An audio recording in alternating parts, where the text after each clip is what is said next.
Me permettrez-vous de partager en introduction un étonnement? Quand Stéphane m'a communiqué la liturgie du culte d'aujourd'hui, j'étais frappé par les mots célébration du règne du Christ. Parce que ce n'est pas quelque chose que nous faisons dans l'Église protestante unie de France.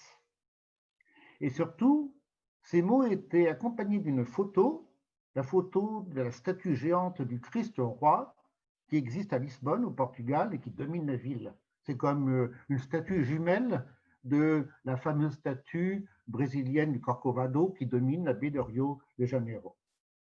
Alors, j'ai sursauté parce que pour moi, c'est plutôt des références catholiques, mais d'un catholicisme très conservateur qui date de l'entre-deux-guerres.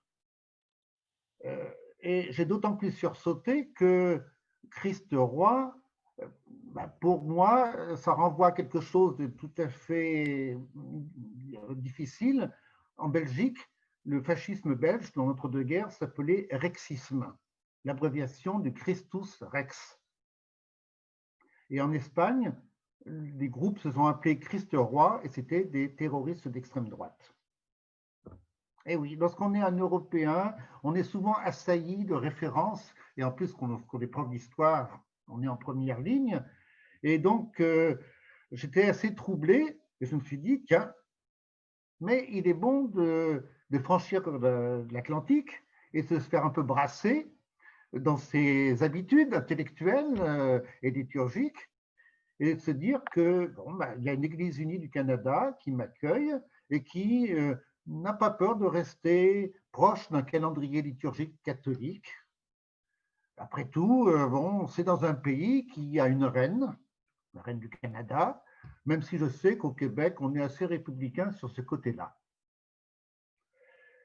Alors, je m'embarque dans ce texte de l'évangile de Matthieu au chapitre 25 et je constate que les paroles de Matthieu assument parfaitement une image monarchique. Il y a la gloire, l'escorte des anges, le trône, et puis ce titre de roi prêté au Fils de l'homme. Alors, aussitôt, ce roi est montré dans une tâche quand même très populaire, celle d'un berger qui trille ses bêtes, les moutons et les chèvres. Mais tout le reste du texte nous le montre en justicier souverain dans une évocation du jugement dernier. Alors, je crois qu'il nous faut nous rappeler avec force le décalage entre notre vision du Christ aujourd'hui et celle des fidèles d'autrefois. Aujourd'hui, nous voulons voir en Jésus un frère, un ami, j'oserais dire en québécois un chum, quelqu'un qui est constamment auprès de nous, qui nous soutient. C'est une main secourable. Et on n'a pas vraiment envie de le voir comme un juge sévère qui nous attend et qui aura aucun sens du pardon, des nuances, dans une vision binaire, à droite, les bons, à gauche, les mauvais. Cette vision, elle a été prégnante pendant des siècles et elle se lit encore dans notre paysage. J'espère qu'un jour, si ce n'est pas déjà fait, vous aurez la chance de visiter des églises romanes comme on a dans le sud-ouest de la France ou dans le Poitou, où il y a un porche avec un tympan, un bas-relief sculpté au-dessus de la porte. Au milieu de ce bas-relief, il y a Jésus assis avec à sa droite les justes qui sont bien alignés en attente d'aller au paradis, et puis à sa gauche, il y a tous les damnés dans un tourbillon de supplices qui sont complètement détaillés par des sculpteurs un peu sadiques. Oui, c'est ça qu'on apercevait au Moyen-Âge lorsqu'on allait à l'église. C'était le premier message donné à des fidèles qui se présentaient à une époque où, rappelons-le, un homme sur deux n'atteignait pas l'âge adulte. La mort était omniprésente. Et lorsque on était dans une église romane, aujourd'hui c'est éclairé à l'électricité, mais à l'époque, imaginez qu'il y avait quelques cierges timides, il y avait ces chapiteaux qui montraient le diable grimaçant et qui mettait encore une couche à cette théologie de la frayeur.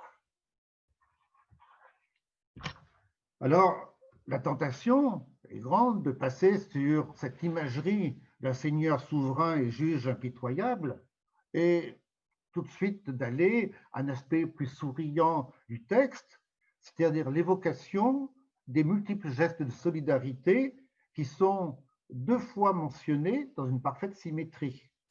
Nourrir les affamés, abreuver les assoiffés, accueillir les étrangers, vêtir les dénudés, visiter les prisonniers, c'est-à-dire un vrai programme d'action sociale pour toute Église qui se respecte. Alors oui, c'est possible de passer tout de suite à cet aspect d'entraide diaconale, mais est-ce que ce n'est pas une facilité de contourner ce qui nous chicote? Parce que ce Dieu juge, il est là. Ce Christ roi, et il est célébré en ce dernier dimanche qui précède l'Avent. Alors je crois qu'il faut gratter un peu la couche de cette imagerie datée qui nous paraît peut-être caricaturale, et il faut oser affronter nos peurs. La réforme protestante, elle s'est fondée sur l'affirmation d'un salut par grâce, quels que soient nos mérites ou nos démérites. Et du coup, ça a eu tendance à éclipser, pour nous, à l'époque contemporaine, la notion de jugement, puisque nous étions sauvés dès le départ.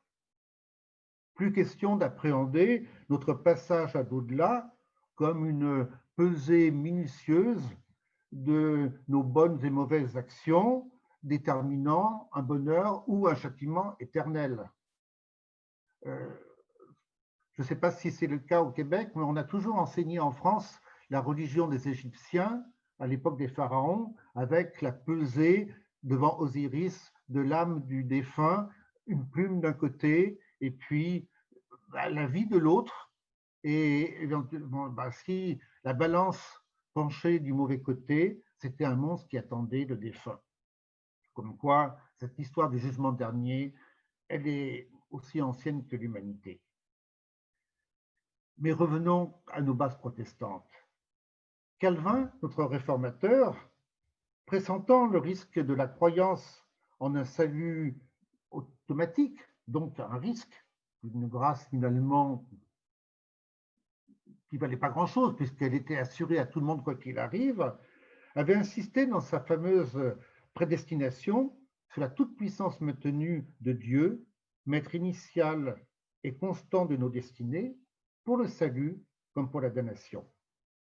Croyance difficile, mais qui supposait que le fidèle accorde sa confiance en un Dieu qui n'abandonne jamais le peuple de ses fidèles. À partir de là, accepter l'idée d'un jugement de Dieu, cela peut être lu comme un acte de cette confiance qui se confond en esprit et en lettres avec la foi. Dans notre monde terrestre, nous ne concevons pas une société sans tribunal, ni des tribunaux qui ne rendraient que des verdicts de clémence. Nous leur concédons un pouvoir de condamner, car nous avons confiance, en théorie du moins, dans leur exercice de la justice. Eh bien, nous avons affaire de même avec Dieu. Lui accorder une toute-puissance à la mesure de notre confiance. Ce faisant, nous pouvons alors percevoir la vision proposée par Matthieu différemment. Ce que je vous propose en 3 points. Premièrement, je reviendrai sur un détail qui peut paraître anecdotique. Je me suis interrogé sur ces brebis assimilées au juste et donc placées à droite, et à ces chèvres placées à gauche dans la damnation. Ce n'est pas gentil pour les chèvres. Parce que cette mauvaise réputation, ça va les poursuivre. Ce n'est pas un hasard si on a toujours représenté le diable avec des cornes sur la tête, des cornes de bouc et des pieds fourchus. Et même dans un domaine plus réel, du moins en France, on a toujours fait plein de misère aux enfants à l'école, autrefois lorsqu'ils étaient gauchers.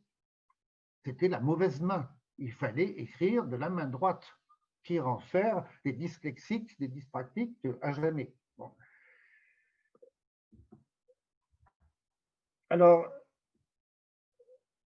je me suis dit, c'est pas normal, parce que finalement, les chèvres, elles donnent du lait.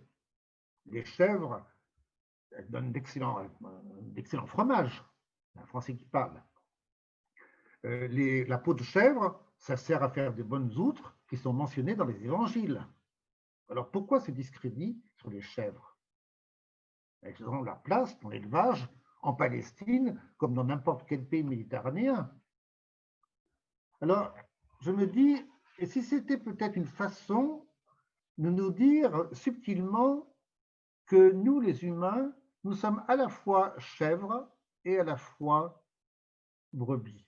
C'est-à-dire capables de faire des mauvaises actions, d'avoir des manquements, autant que de bonnes actions. Parce que qui n'a pas un jour détourné les yeux devant une misère évidente, un appel au secours, une main tendue, alors que habituellement on est plutôt, et nous le faisons, porté à la solidarité, à la générosité.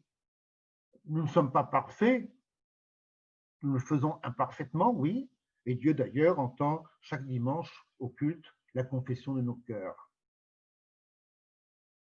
Deuxième point, il est frappant que les justes qui sont évoqués dans les textes, ces justes dont le Seigneur va récompenser la conduite en leur accordant en partage le royaume, c'est pas rien. Ils n'avaient pas conscience d'agir pour un Dieu qu'ils ne pouvaient pas imaginer affamé, assoiffé, étranger, malade, prisonnier, c'est-à-dire à l'opposé de toutes les visions convenues d'un Dieu. Autrement dit, ces humains solidaires n'ont pas agi intentionnellement pour s'assurer un salut éternel par des bonnes actions. Ils n'ont pas pratiqué le salut par les œuvres. Ils ont agi simplement parce que devant une misère, ça paraît évident, simple, nécessaire d'agir. C'est l'image d'une existence bénie par la grâce première et qui s'efforce, même imparfaitement, d'y répondre. Troisième point, mais quel est ce roi? Il se présente dans un décor somptueux, mais il est berger. Et bien plus, il vient à nous dans une déchéance consentie, inconcevable pour qui ne voit Dieu que comme tout-puissant. Un Dieu roi qui se rend frère des plus petits d'entre nous, des plus misérables, des étrangers et même des prisonniers.